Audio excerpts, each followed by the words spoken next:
Welcome to the Healing Power of Joy with Beloved Warriors. I am super excited today that we have a special guest, Madison from Peace Restored.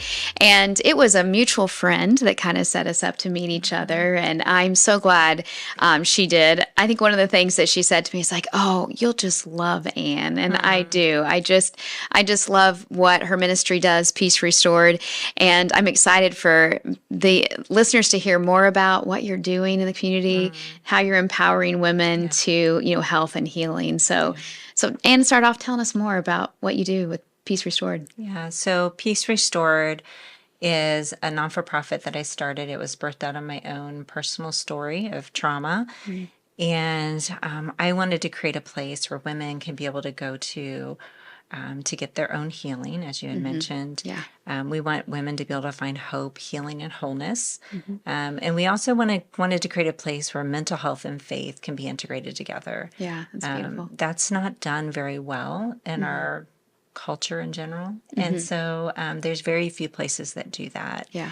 And I know for myself that was a longing of my heart to be able to have a place where women can go and just be authentically themselves, but be able to integrate their faith into that walk is so important. Yeah. And so that's what we've done at Peace Restored. We've created this place, where women can just heal. They are able to receive mental health services, counseling, groups, retreats, and so forth. Yeah. It's beautiful. So what are some of your goals right now? Well, some of our goals, this last year we accomplished some of those goals. Yeah. So as you know, we moved into a new facility. It's awesome. In Beautiful place. Yeah, it was so exciting. We more than doubled our space. We probably quadrupled our space that we awesome. have. And so we were able to do that, expand our staff. Probably the next couple of months, we'll be rolling out an event center, which we're excited because it'll bring revenue to the organization. But in that center, we can have larger programming that we host as well. So there's just so much we can do in the new space, and it's amazing. It's such a gift for us to be able to be there. Sounds like it. Right across the street from the town park, so it's nice as well. So we can integrate physical activity because that's so important with what we do. Oh, yeah, I would agree. Yeah. So we have a lot coming up, but that's kind of where we're at currently. Yeah. And looking forward to the next steps and where God takes us next. So, yes, I love it. I love to see your growth. I've been around, only the last couple of years of seeing that, but you guys are growing, and it's a pretty good pace of seeing that. So it's very exciting. So this topic today is really about value. And I really chose Anne because I really felt like, she's someone that always makes others feel valued, and you're adding so much value to your community. So tell me your opinion about feeling valued and understanding our value is important to have a joy-filled life, as we're talking about building joy. So what are your thoughts about this importance of understanding our value? Yeah. It is really important to understand your value, because I think our value really shapes how we interact with the world around us. It's true. Yeah, good point. Yeah, if we don't know who we are, it's really hard to step into the purpose that God designed us for.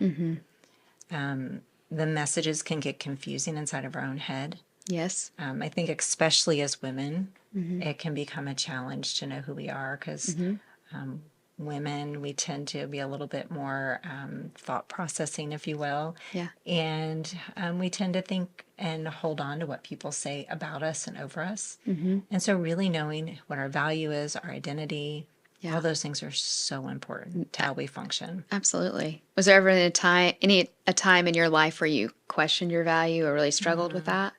Yeah, when I think back on my own value, I'd say probably throughout most of my life, I've struggled with my own value or identity. Yeah. I don't think I would have said that a few years ago. I think I would have been like a lot of women who's like, I'm good. Everything's fine. Yeah. I'm doing what I'm supposed to be doing. But as I really started kind of walking through my own story, probably about 15 years ago, it really started to weigh heavy on me of who do I believe I am? Yeah. And I started realizing that a lot of the things that people had said to me or said over me or said around me, or even I believed about myself, began to shape my value. Right. And that was probably a little bit heavier than I realized. Right. And I can hear, I think that's a really good point of, and I believe as well as, we can take in what other people say about us and then attribute, our value to that and then think that we're not good enough, to stack up. So how did you then start seeing yourself as more valuable? Tell us about that process. Yeah, so it took some time, I think, one, to recognize that I had that value deficit, if you will. Right. Yeah. And two, when I began to realize it really tied back to my thought life and what I was allowing in, I realized that I had to do something to kind of change the way I was thinking and change the way I was processing. Right. And so I spent a lot of time with pouring in positive things into my brain, whether it was through podcasts or listening to scripture, listening to praise and worship music, whatever I could do to make sure I was getting into me things that I knew were wholesome and good. It's good. Yeah, because if not, right, human nature is what we, I think there's a scripture that says what we think on we become. Yeah. Right. And Right. that's what had historically happened with me, because of the things I had allowed myself to focus on was who I believed I was, but that wasn't the truth. Right. Yeah. So I'm hearing some of those really practical things you did, like listening to, something. What else did you do to help with that? Is there anything else that you can help our listeners with? Things that you see that you did back then that helped you not continue in that thought process or continue in whatever was adding to that?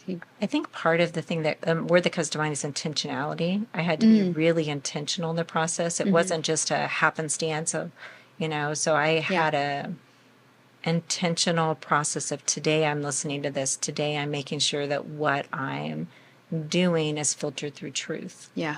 Versus just accepting whatever came to me. Yes. And so I had to do the work. Yes. I had to put action to it and not just expect that, oh, I'm just going to listen to something and it's going to magically go away. Right. I had to do the processing of, okay, what am I believing? Right. Versus what is true. And I really did a comparison sometimes. I would say, okay, like this is what I'm believing today about myself, but what is true? Right. And where do I find truth?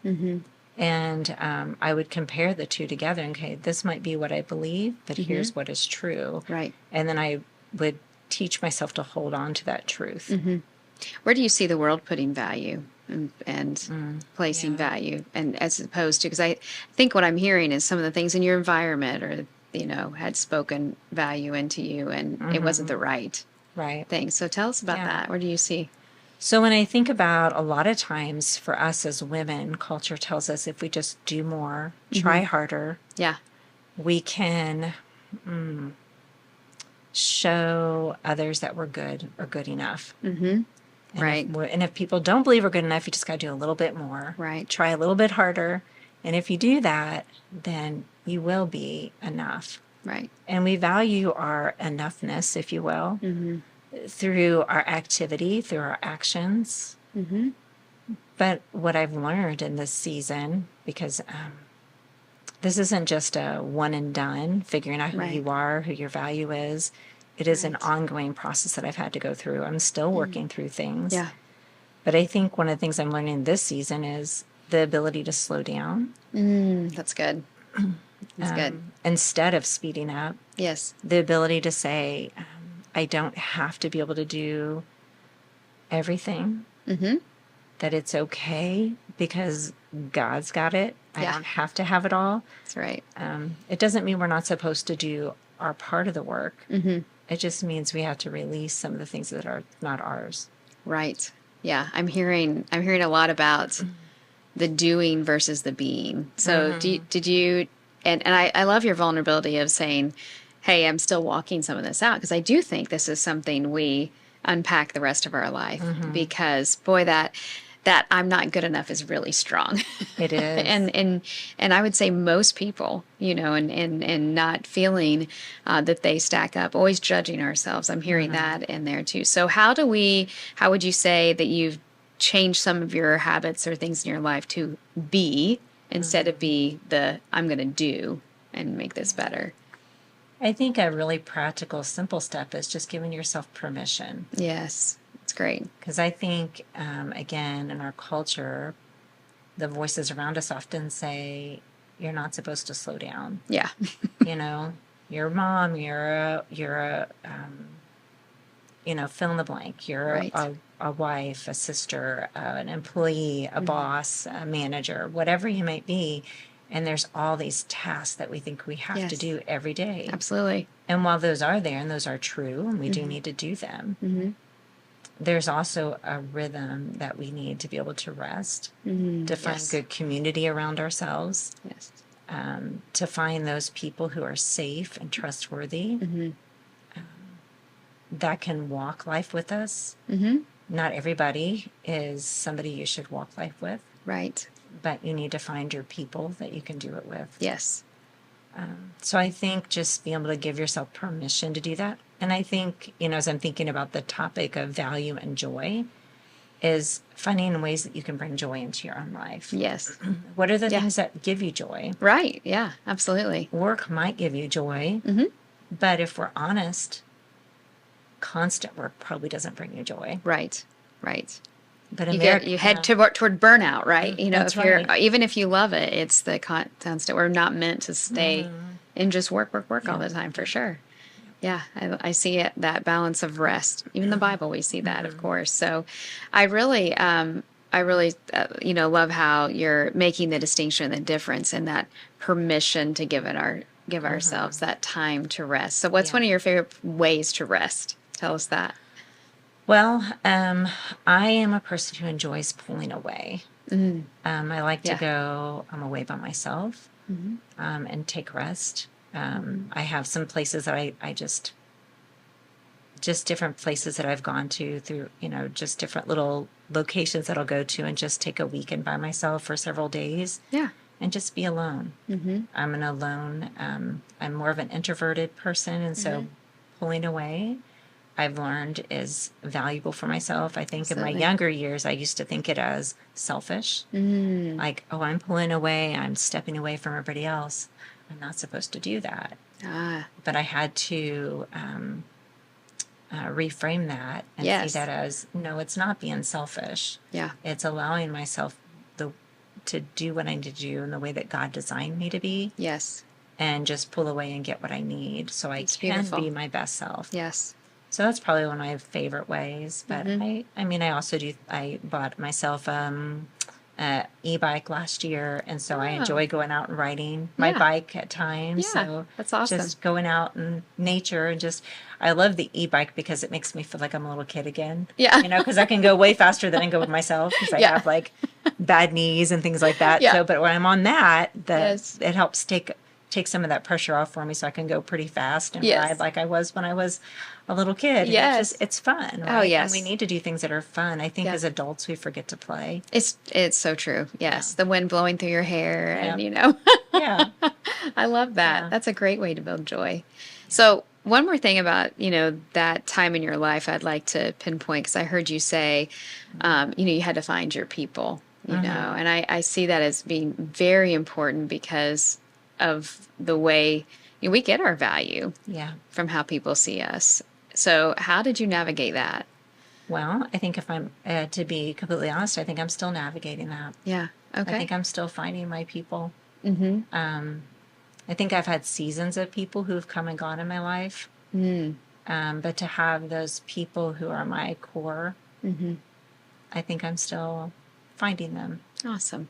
And, but then I think learning truly what it means to have people who are in your corner, who are those, again, use the word safe people. Yes. Yeah. That's a key. Yeah, and that can kind of sit in that space with you when you need them to. Yeah. But it's a reciprocal relationship. It's not a one-sided, right? Right. It's a back and forth. Right. And so finding those people who can do that with you. And I think sometimes there's people you'll have for a season, and True. they may come, they may go. And Yeah. I think give yourself permission to grieve when those seasons end. That's good. And then be able to pick up and say, okay, but what does God have for me next? Yes. And so I think that's kind of the season that I've been in, is just Mhm. waiting to see what God has for me Yes. and being open, Hmm. It's good. because I think He'll surprise you when you're open. He does. I agree with that. Yeah. Yeah. Any God surprise that you could share with us? Well, I just came back from a week out in California. Uh-huh. And so during that week, I was with 40 40-ish other leaders across the Oh, country. awesome. And I'd say they put we were in different, like, little small groups, and Hmm. the group that we were in, we would have picked each other probably out of random, we probably would have been like, you know, on the surface, we might not have looked at each other and said, "Hi, Yeah. you're going to be my people." Yeah. But we ended up going pretty deep, and that was a Oh, that's nice, awesome. sweet surprise, and to be Yes. able to connect with people. And I've had a couple of Yeah. groups this Awesome. year where I've been able to do that with. That's great. And so that's been Hmm. a nice surprise that I wasn't expecting in Good. 2025, to be able to sit with somebody and just be able to say, okay, we're going to build community around some common ground Oh, I in love it. just different ways. And Yes. so just, I think as, again, as humans, we can sometimes have a perspective of, this is what I need and how I need it and Right. where I need it, Hmm. but we can't limit how God's going to fill those requests, those answers, those needs, Right. and just be open to that. That's right. You never know how or where he's going to show up. That's I right. love that. That's a community is a great God surprise Yeah. that Yes. you feel safe with, and Yeah. very, very important. So now taking this topic of value back to ministry, how do you see this unfold in your ministry? Well, I think a couple of ways. I think in the women that we serve and the women that work with me. Hmm. Oh, that's a good point. Yeah, Hmm. because I think, Both. yeah, it's both and, Yeah. right? Because Right. if the people who work with me don't know their value or know that I see their value, Hmm. I think I'm doing a disservice Hmm. to them. I'm not being the leader that God's called me to be for them. Right. I'm not Yeah. helping them Hmm. into their purpose. Hmm. Not that it's all on me, but I Right. think that that's part of what my calling is to help Hmm. others Yeah, I in their see that in your life. purpose. Hmm. Yeah. Yeah. And so I think being able to call that out in people and say, this is where your value is, this is what I see you do well, Hmm. and to be able to challenge people to rise to that, Yeah. I Absolutely. think helps them become the woman that God's designed them to be. Yeah. I hear that, and it's I think in a beautiful way. You know, you see their value, and then also I love how you say that, rise to that, because value, that idea of perception of your value does stunt growth It in our does. life, because we pull back when really we're timid or not confident. And so how do you see this? How do you do this in Peace Restored? Like, how do you help women see their value? Can you tell me Yeah, about? when you were just talking, the word that came to mind was voice. That's great. Yeah. Yeah. And so I think about when you are a woman who has been through trauma or something hard, doesn't even have to be trauma, sometimes just a really hard space. Right. Sometimes you forget what your voice is, Right. what it That's good. sounds like, and our voices, our purpose, our value really comes out of that. And so I think helping women find their voice is really important to me. That's great. Yeah, because when we know who we are, what we believe, we're going to have a stronger voice. And looking back on myself historically again, it's the times when I haven't been my best self is when I've lost my voice. That's a good point. Yeah. So is that, if you were mentoring someone, because I really feel like just being around you, and I've gotten the opportunity to do that in couple different spaces where I felt like after each conversation we've had, you valued what I said, you valued me as a person. And I think that's just a beautiful gift in you, for one thing. I think that Thank is the you. Lord just shining through you. But if you were mentoring someone and you were saying, here's how I do that, how would you describe how you see value and add value to people? Well, when I am sitting with someone, the first thing I usually do is I'm observant. I don't just speak without paying attention first. And so that can take time. Yeah. Because I think, from my perspective, what I've learned is I need to really watch. Because if I just speak something without knowing it again to be true, I just because I want it to be true about them doesn't mean it is true. Right. And so Right. I observe somebody for a while, which to some could sound creepy from the outside, but that's not how I mean it, right? So it's like I just Right. want to be cognizant of how I'm speaking over someone, and so I'll just be observant. And then when I really feel that that's seems to be a consistent thing that I'm seeing in someone, even if they don't see it in themselves, I'll call Right. it out and I'll say, Yeah. do you know, or I think this about you, and I'll just say it to them. Yeah. And then cool. sometimes people are surprised by it, and sometimes they're like, oh, well, I thought that too, but I didn't want to say something. And so Right. just helping them to embrace that space and say, yeah, no, I believe this is where you can go, or what I see in you. Yes. Or here's the value I see in you. I think that can really empower someone. Absolutely. It's so affirming.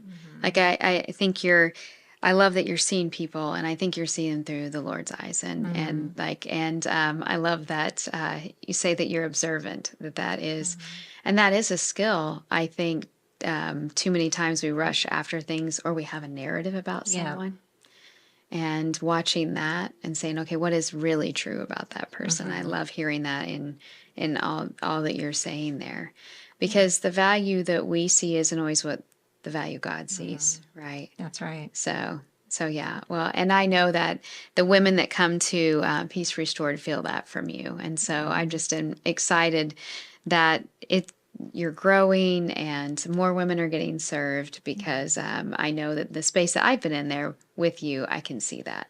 So yeah. So before we go, I have a fun question for you, because we're all about creating joy. Yeah. And so we'd love for our guests to answer this one. If you were to create a holiday that was just all about joy, what would it be like? What would you do, and how would you celebrate that holiday? So I think the kind of the name I came up for that was Serendipity Day. Sarah, I love it. Okay. And so I was like, what would I call it? So Yeah. it was like, if we're going to have a day, so it'd be a day of just no schedules, just like, what do you need to do today to bring you joy? Yes. For yourself and others, and just have a day where you can just kind of step into whatever, no schedules, no Oh, I love it. objectives to that day, Yeah. no whatever you have Yes. the to-do list are gone. So it's just a Yes. day filled with what brings you joy. Yes. Oh, I love it. I hope we can get that on the calendar. Serendipity. Right, there you Right. go. We'll start a I new can- national holiday. I can see myself building joy through rest that day Yes, too. that's Of right. actually resting, because Right? that may be That may be what you need. what I and needed what- that yeah. day. Yeah, exactly. Yeah.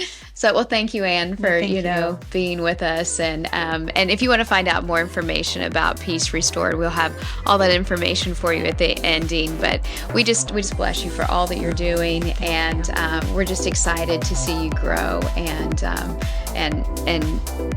see the changed lives, because I know that women are coming through there and they're feeling valued and loved. They're feeling seen by you and your staff, and that is huge for the community. I appreciate that. That is our hope. That that's what they feel when they come through our doors. Yes. Yes. Thank you.